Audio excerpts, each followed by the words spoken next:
மனசுல அம்புட்டு என்ன கவலை அப்படி பாடுனீங்க?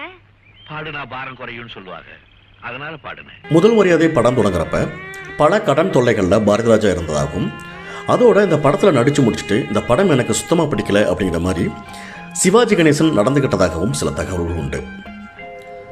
என்ன காரணம்னா, அது வரைக்கும் மேக்கப் போட்டு நடிச்சுக்கிட்டு இருந்த சிவாஜி கணேசன் இயல்பான தோட்டத்தில் நடித்தா எப்படி ரசிகர்கள் ஏற்றுப்பாங்க அப்படிங்கிற பயம்தான் அவருக்கு. உண்மையிலேயே சொல்றேன், உன் கை பக்குவத்தை சாப்பிடும்போது எனக்கு எங்க ஆத்தா ஞாபகம் வரும். இளையராஜாவை பொறுத்த வரைக்கும் படத்தோட கதை கேட்ட பின்னாடி தான் படத்துக்கு இசையமைக்க சம்மதம் தெரிவிப்பார். அதே போல் இந்த முதல் மரியாதை படத்தோட கதையை கேட்டதும் அரை மனதோடவே பாரதிராஜாக்காக இந்த படத்துக்கு இசையமைக்க ஒத்துருக்காரு. படம் ஷூட்டிங் எல்லாம் முடிஞ்சதுக்கப்புறம் ரீ ரெக்கார்டிங் சமயத்தில் கூட பிடிக்காமல தான் கம்போஸ் செஞ்சுருக்காரு. பாரதிராஜா இந்த படத்துக்கு இசையமைச்சதுக்கு சம்பளம் ராஜாவுக்கு கொடுக்க போனப்போ கூட கண்டிப்பாக இந்த படம் ஓடாது, மறுபடியும் கடன் தான் சேரும், அதனால் நீயே இந்த பணத்தை வச்சுக்க அப்படின்னு ராஜா சொன்னதாக சில தகவல்கள் உண்டு. அப்படி பிடிக்காமலேயே ராஜா இசையமைச்ச பாடல்களும் பின்னணி இசையும் இப்போ வரைக்கும் கொண்டாடப்படுறது மிகப்பெரிய ஆச்சரியம்தான்.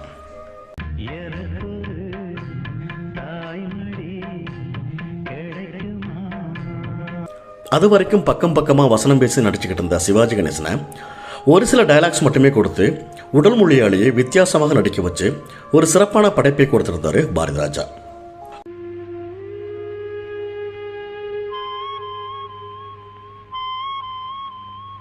முதல் மரியாதை படத்துக்கு அடுத்த ஒரு பக்கபலம் அப்படின்னா ஒளிப்பதிவாளர் கண்ணனோட ஒளிப்பதிவு தான்.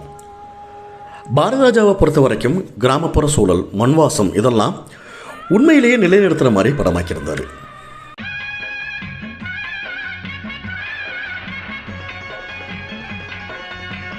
முதல் மரியாதை படத்தை ரீ ரெக்கார்டிங் இல்லாமல் பார்த்தோம்னா ஏதோ ஒன்றை நம்ம இழந்து விட்டது மாதிரி நமக்கு ஒரு உணர்வு வரும்.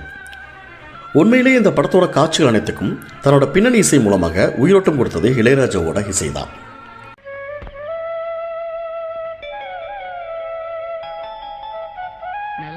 எனக்கு ரொம்ப பிடிக்கும். ஒரு படத்தோட பாடல்கள் காலம் கடந்தும் கொண்டாடுது அப்படின்னா அதுக்கு முக்கிய காரணம் படத்தோட கதையம்சம், காட்சியமைப்பு, பின்னணி குரல், பாடல் வரிகள், மிக முக்கியமாக இசை. இந்த படத்தோட பாடல்கள் இப்பவும் இரவு நேரத்தை எல்லாம் கடக்க முடியாமல் செய்கிறது அப்படின்னா அதுதான் உண்மை.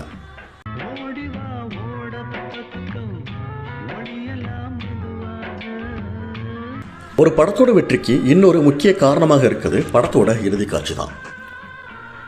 முதல் மரியாதை படத்துக்கும் காலம் கடந்தும் இப்பவும் பேசப்படுற மாதிரியான ஒரு இறுதி காட்சி பாரதிராஜா அமைச்சிருந்தார்.